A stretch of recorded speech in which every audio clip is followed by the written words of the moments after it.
नमस्कार दोस्तों, SM amazing facts में आपका स्वागत है। फ्रेंड्स, आज हम बात करने वाले एक ऐसे टॉपिक पर जिसने पूरी दुनिया में तहलका मचा दिया। जी हाँ, मैं बात कर रहा हूँ टाइटन सबमर्सिबल की। दोस्तों, लास्ट तक बने रहिए इस वीडियो में, क्योंकि इस वीडियो में आपको पूरी इन्फॉर्मेशन मिलने वाली है। दोस्तों, 18 जून 2023 सुबह 9:30 बजे 5 लोग टाइटन में सवार होकर अटलांटिक महासागर में डुबकी लगाते हैं टाइटन व्रेकेज को देखने के लिए। दोस्तों, आपको पता होगा आरएमएस टाइटैनिक व्रेकेज के बारे में। चलिए थोड़ा जान लेते हैं। बात 1912 की, यानी 100 साल पहले, जब 2223 यानी 2223 प्लस क्रू मेंबर यात्री से भरा एक अनसिंकेबल आरएमएस टाइटैनिक जहाज अटलांटिक महासागर में साउथहैम्पटन बंदरगाह से न्यूयॉर्क के लिए रवाना होता है। एक आइसबर्ग से टकरा जाने के बाद डूब जाता है, जिसमें 1500 से ज्यादा लोगों की मौत हो जाती है, यानी जान चली जाती है।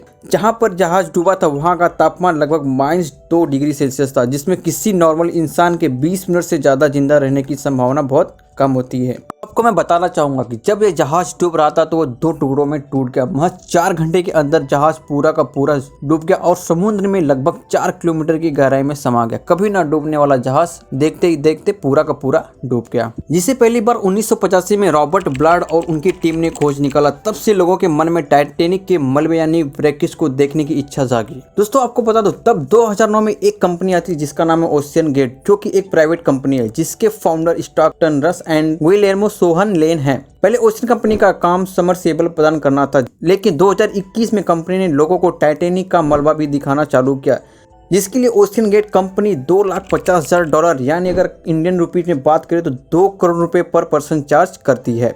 दोस्तों, आपको बता दें, आरएमएस टाइटैनिक का मलबा समुद्र में लगभग 4000 मीटर नीचे है। इसका मतलब ये हुआ, जब कोई टाइटैनिक की व्रेकेज को देखने के लिए जाता है तो 3800 मीटर की गहराई में जाना पड़ता है। ओशियन गेट के टाइटन सबमर्सिबल को 3800 मीटर गहराई तक जाने में लगभग 2 घंटे का समय लगता था। टाइटन को जब भी गहराई में जाना होता था तो हर 15 मिनट पर सिग्नल सेंड करता था, और यह सिग्नल समुद्र की सतह पर कंट्रोल करने पोलर प्रिंस नामक जहाज को मिलता था, जो टाइटन को कंट्रोल करता था। दोस्तों, 18 जून 2023 को जब टाइटन 9:30 बजे समुद्र में डुबकी लगाता है, तब भी 1 घंटा 45 मिनट बाद यानी लगभग पौने 2 घंटे बाद सिग्नल टूट जाता है। शाम को 4:30 बजे तक टाइटन को वापस आना था, लेकिन कोई नामो निशान नहीं था। तब शाम को 7:10 को कोस्ट गार्ड को इसकी सूचना दी जाती है।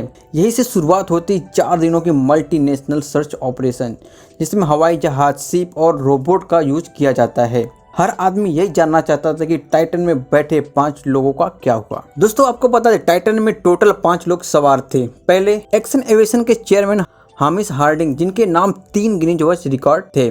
दूसरा और तीसरा पाकिस्तानी मूल के ब्रिटिश कारोबारी शहजादा दाऊद व उनके बेटे सुलेमान दाऊद, जो कि पाकिस्तान के सबसे धनी परिवारों में से एक थे।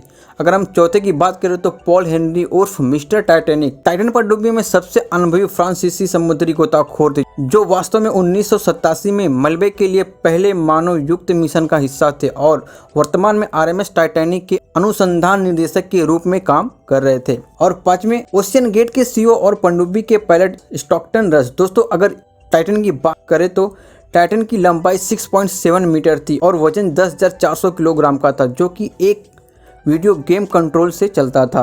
अगर उसकी हम बनावट की बात करें तो टाइटन पनडुब्बी की बॉडी कार्बन फाइबर और कैप टाइटेनियम का बना था। दोस्तों, आपको बता दें, जब टाइटन ओशियन में गुम हुआ तब उसके पास केवल 4 दिन का ही ऑक्सीजन बचा था और इमरजेंसी लोकेटर न होने की वजह से उसको पता लगाना काफी मुश्किल हो रहा था। और सबसे हैरान करने वाली बात यह थी कि कोई जीपीएस सिस्टम नहीं था, केवल मैसेज सिस्टम के थ्रू ही टाइटन और उससे कंट्रोल कर रहे जहाज से कम्युनिकेशन होता था। दोस्तों, इस पूरे ऑपरेशन में 3 आरओवी का भी इस्तेमाल किया गया था। आरओवी मतलब रिमोटली ऑपरेटेड व्हीकल। उन 3 आरओवी में से एक विक्टर 6000 आरओवी भी था, जिसकी वजह से टाइटन के मलबे को देखा गया। टाइटन का मलबा टाइटैनिक से 500 मीटर की दूरी पर मिला, जो कि एकदम नष्ट हो चुका था। दोस्तों, अगर पूरे ऑपरेशन का कंक्लूजन निकाला जाए तो टाइटैनिक में इम्प्लोजन हुआ, जिसकी वजह से टाइटैनिक डिस्ट्रॉय हो गया। 3800 मीटर की गहराई में पानी का इतना ज़्यादा दबाव टाइटन की बॉडी पर पड़ा कि टाइटन की बॉडी पिचक गई। अगर हम प्रेशर की बात करें तो 3800 मीटर की गहराई में पानी का दबाव उसकी ऊपरी सतह की दबाव से 400 गुना ज़्यादा होता है, जिसकी वजह से टाइटैनिक की बॉडी प्रेशर को झेल नहीं पाई और बॉडी पिचक गई। दोस्तों, आप लोगों ने एक्सप्लोजन सुना होगा, लेकिन हम यहाँ पे इम्प्लोजन की बात कर रहे हैं।